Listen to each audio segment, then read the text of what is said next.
உங்ககிட்ட தென் கைலாயம் அப்படின்னு கேட்டா உடனே வெள்ளையங்கிரி மலை அப்படின்னு சொல்லிருவீங்க. தென் கைலாயம் தெரிஞ்ச உங்களுக்கு நவ கைலாசம் தெரியுமா? அதுவும் அந்த 9 கைலாயங்களும் தாமிரபரணி ஆற்றின் கரையோரம் அமைந்துள்ளது அப்படின்னு தெரியுமா? வாங்க பார்க்கலாம். அகஸ்தியரின் சீடர்களில் ஒருவரான ரோமச முனிவர் சிவபெருமானை நேரில் தரிசித்து அதன் மூலம் முக்தி அடைய வேண்டும் என விரும்பினார். அகத்தியரின் அறிவுரையின் பெயரில் தாமிரபரணி ஆற்றில் 9 தாமரை மலர்களை விதக்கவிட்டு அது ஒதுங்குகிற இடத்தில் நவ கிரகங்களின் வரிசையில் சிவலிங்கங்களை பிரதிஷ்டை செய்து சிவனை வழிபட்டு ரோமச முனிவர் முக்தி பெற்றதாக சொல்லப்படுகிறது. அவர் உருவாக்கிய இந்த 9 சிவாலயங்களே நவ கைலாயங்கள் என்று அழைக்கப்படுகிறது. அதில் முதல் கோவில் பாபநாசம் கைலாசநாதர் திருக்கோவில். நவகிரகங்களில் சூரியனை குறிக்கும் கோவில் இது. திருநெல்வேலியிலிருந்து 45 கிலோமீட்டர் தொலைவில் அமைந்துள்ளது. நவ கைலாசம் கோவில்களில் முதன்மையானது பாபநாசம். இந்த கோவில் புனிதமான பாபநாசம் நீர்வீழ்ச்சிகளுடன் தொடர்புடையது. அடுத்தது சேரன் மகாதேவி கைலாசநாதர் கோவில். நவகிரகங்களில் சந்திரனை குறிக்கும் கோவில் பாபநாசத்தில் இருந்து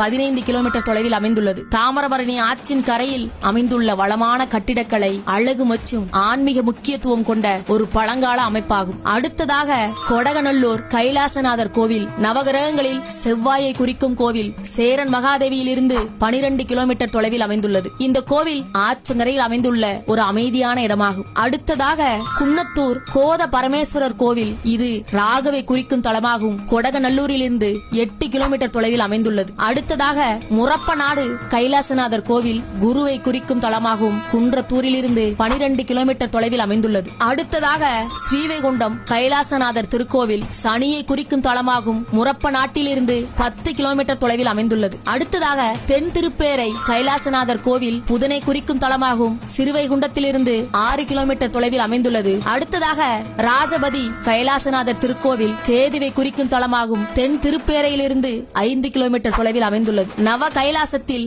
9வது கைலாசநாதர் கோவில் சேந்த பூமங்கலத்தில் அமைந்துள்ளது. ராஜபதியிலிருந்து 10 கிலோமீட்டர் தொலைவில் அமைந்துள்ளது. இது திருச்செந்தூருக்கு மிக மிக அருகில் அமைந்துள்ளது. இவற்றில் முதல் 3 தலங்கள் மேல் கைலாயம் என்றும், அடுத்த 3 தலங்கள் நடு கைலாயம் என்றும், கடைசி 3 தலங்கள் கீழ் கைலாயம் என்றும் அழைக்கப்படுகிறது. இவற்றுள் குன்றத்தூர் தவிர மற்ற அனைத்து தலங்களிலும் ஈசன் கைலாசநாதர் என்ற திருநாமத்துடனேயே வீற்றிருந்து அருள் செய்கிறார்.